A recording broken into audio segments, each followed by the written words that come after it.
This industry that to me should be all about love and joy and innocence is really, really tainted.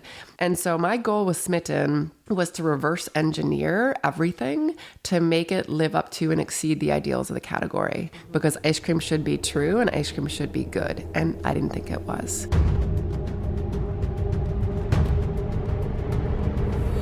And so here we had this dilemma, this fact. I've been almost a decade researching this subject. Every aspect of your metabolic health improves. From the Hint offices in San Francisco, I'm Kara Goldin, founder and CEO of Hint. Welcome to Unstoppable, a podcast which shares successful founder and entrepreneur stories, like Jessica Heron, founder of Stella & Dot, tech maven Randy Zuckerberg, and Lisa Sugar, the creator of the multi-million-dollar media company Pop Sugar. We dive deep into the entrepreneurial mindset, what it takes to create a scalable business, how to make an impact, the intricacies of funding, and much, much more. Plus, we ask the million-dollar question, what does it really take to be unstoppable? Let's find out. Hi, everybody. It's Kara from Unstoppable. Super excited to have Robyn Sue Fisher here this morning with me from Smitten Ice Cream. If you guys have not heard of Smitten, it is the best ice cream. I first had it over in Hayes Valley.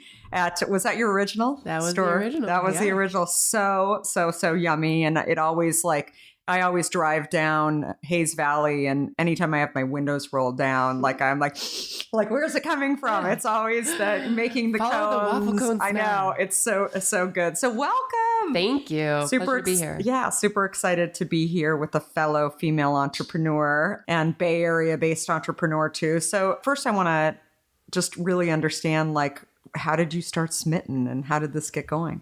Sure. So I was in business school, and I'd been a management consultant for about 5 years prior to going to school. And I'd made myself a promise going in that I would not leave without loving my job.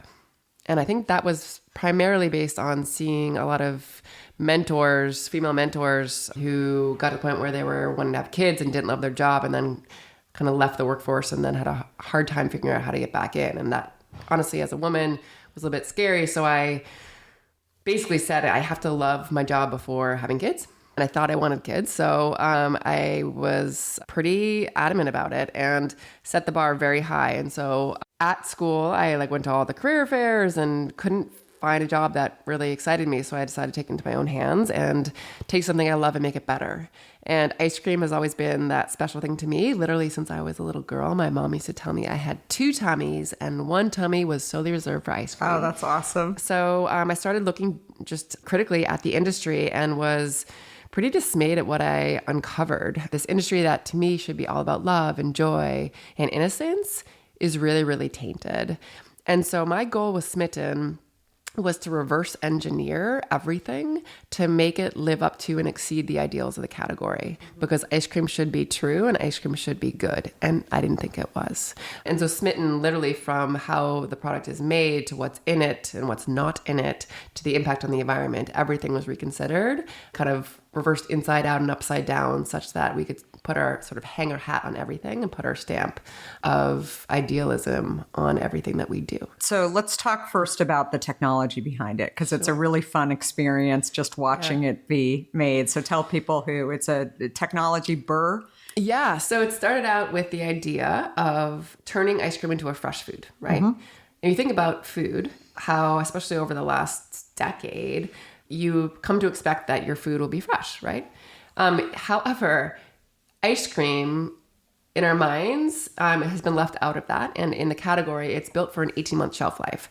So with Smitten, I worked with a team of engineers to invent an ice cream machine that makes ice cream in less time than it takes you to get a latte at your favorite coffee shop. So our burr machine, which is spelled B-R-R-R, and we call ourselves burristas instead of baristas, but our burr machine churns fresh ice cream in under 3 minutes, fresh from scratch with all amazing ingredients. That's amazing. That's what we did. How did you think of that? It was literally this goal of of turning it into a fresh food. And so I literally at the beginning, I went to a Starbucks and I sat there and I timed people. And I was like, okay, how long literally does it take for someone on average to get a latte?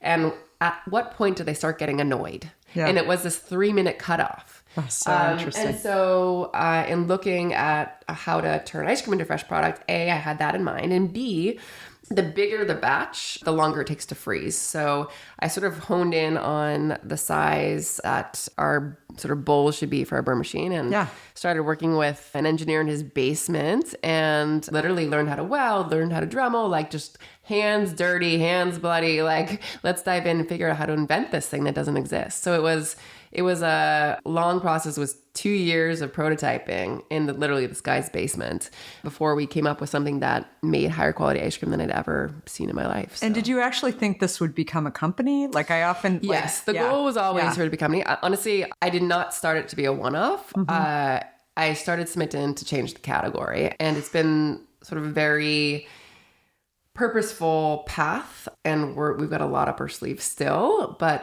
it was not intended to be like a little tiny boutique. So and how many years ago was this now? Oh my goodness. So I graduated from business school in 2007. So it's been a while. So not that long. Yeah. So not that long. That's 12 years. That's super fun. So what were some of the challenges in starting? Oh my gosh. I mean, I think as an entrepreneur, like it's like there's so many challenges to overcome, and that's what makes me me now. I like to say that like all those things are like scars on my knees that I'm now proud of, you know? Mm-hmm, totally. I have many scars. Yes. So I think the first big challenge was, inventing this machine. And then, so it was 2007 when I started and 2009 when my prototype machine was done. Mm-hmm. If you remember through 2009, it was like a horrible bloodbath, right? Yeah. And so I didn't even consider raising money at that point. I was just like, oh my gosh, I spent my life savings basically on building this prototype ice cream machine. And now I have all this business school debt. And now I'm like, have this machine that works. And it's 2009, like holy exclamation point. So I actually was consulting on the side and I was offered a full-time job by this really cool company and I had 2 weeks to decide. And so I was like, all right, I have 2 weeks to figure out if this thing is going to work or not. Mm-hmm. And so I went to Walmart. I got a radio flyer wagon. I went to like a craft store and got milk crates. And I took a motorcycle battery. I borrowed a motorcycle battery from this shop. And I rewired it to power my prototype machine. And I charge this motorcycle battery every night and plug it into my machine. In the morning, put it under the milk crate, strap on my prototype burr machine, and then go to the farmer's market, like fill with fresh ingredients and like hit the street. And I established a Twitter feed when Twitter was like just beginning. Yeah. And I just shout out to the abyss, here's the flavor of the day. Here's where I'm going to be. Come and get it before I sell out or before the cops find me. Yeah. And that was my life for like the next couple weeks. And it just like took off. That's so great. great. Just changed my life. And so I turned down that job offer and just kept going and never looked back. That's awesome. And so did you do this by yourself? Like were you just like, did you have a partner? A lot of people, I feel like we've interviewed like Jenny from Rent the Runway. Mm-hmm. They were business school partners. Like, were you just doing it? So, yeah. I had different people help with different, functions. So pieces I had a part-time CFO who was amazing. I had a chef who was amazing. I had a couple friends who'd come with me to like, work the register, quote unquote. And I had a boyfriend who's now my husband who would like help me fix the burr machine when it broke. And so I just had like a sort of cadre of people to like lean on, but it was me. Like the brand was me and it was me trying to figure out every day, like, how do I take this one step further? So you've stayed on the West Coast to date. On the West Coast. And are plans to take this out, further nationwide? What's sort of the future? The future of Smitten, I think is very exciting and also rooted in what we've done to date, but we're really embarking much more on an omni-channel strategy and working on some really neat ways of getting Smitten, bringing this fresh product to consumers at their home via both direct to consumer and business to business channels. That's awesome. So, yeah. You know what I love about your story is that like I meet so many entrepreneurs along the way who are like, oh, I just had to start this because I saw this other company and, they're doing really well. And I think I can make it a little bit better. And so that's why I started it. You actually started it because like you saw this hole in the market. Like it was like a big puzzle. Like I deal with that's what I saw when we started Hint. I mean, it was just like, why is everybody doing water with sweeteners in it? Right. Like that's not water at all. And I've been saying this for 14 years. Like I still can't believe that, companies like Vitamin Water, for example, have a trademark for water. Like especially living in the capital of the world.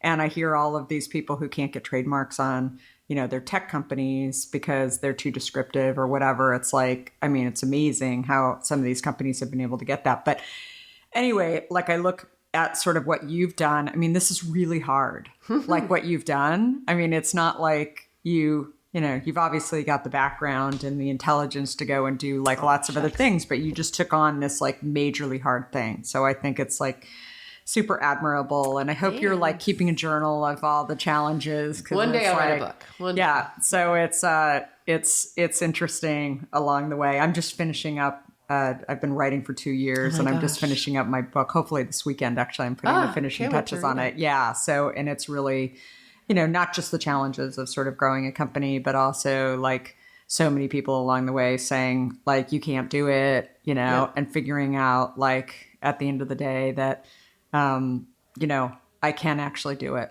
And if I really put my mind to it and figure out like how to do it and just keep making progress along the way. So you have a number of female investors in your company too. We were talking a little bit about that. Like what have you seen as kind of the key difference between, some of the female investors that have invested in you? I mean, like what, I don't know. You don't have any private equity in the company yet, do you? No. Yeah. So, which is we've very been similar. Incredibly lucky that we have a bunch of amazing individuals who've been incredibly supportive and jumped on the journey of changing the ice cream category. But I'd say the female investors versus the male investors, I think it's just a different understanding of what it's like to be a woman in business and a woman who can care about your family and still lead with power and confidence. Yeah, totally. And sometimes, you're taking phone calls with a child screaming in the background and that's okay. Yeah, no, totally. I agree. And I show up here on my like minivan bicycle. Well, that is so awesome that you do that. That's Go extra cycle. Yeah, it's a fun ride. But I think that similarly, I've been able to work with some amazing male investors, and interestingly, I think a lot of my investors also have daughters, and they see investing in women as a way of making sure that their daughters have more opportunity in the future. Yeah, totally. And I think that's really powerful and should be applauded as well. Yeah. So it's been an honor to get to know the people involved, and I'm looking forward to. That's awesome. Yeah. That's great. So how can people find you, and what are some of the ways that they can get to Robyn Sue Fisher? They can email me. Yeah. And they can email my team at info@smttenicecream.com. You can come to one of our stores. We have a bunch around the Bay Area, 3 in the city, 1 in San Jose, 1 in Oakland, and 1 in LA. So come try the ice cream and then give me some feedback. Yeah. And if you have to find a reason to come to San Francisco, it's to come try Smitten ice cream. And Hint too. We have a store. You can go to both of them. So while you're here in the Bay Area. So, well, thank you so much, Robyn, for coming by. I love it. And definitely try Smitten ice cream, guys. It's really, really yummy. Thanks, Robyn. Take care.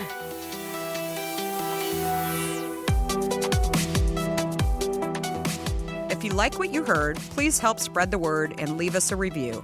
You can also follow along with me on Facebook, Instagram, Twitter, and LinkedIn at Kara Goldin. Do you have a question for me or want to nominate an innovator to spotlight? Please talk to me at Kara Goldin on Twitter. Thanks so much for listening. Until next time, be unstoppable.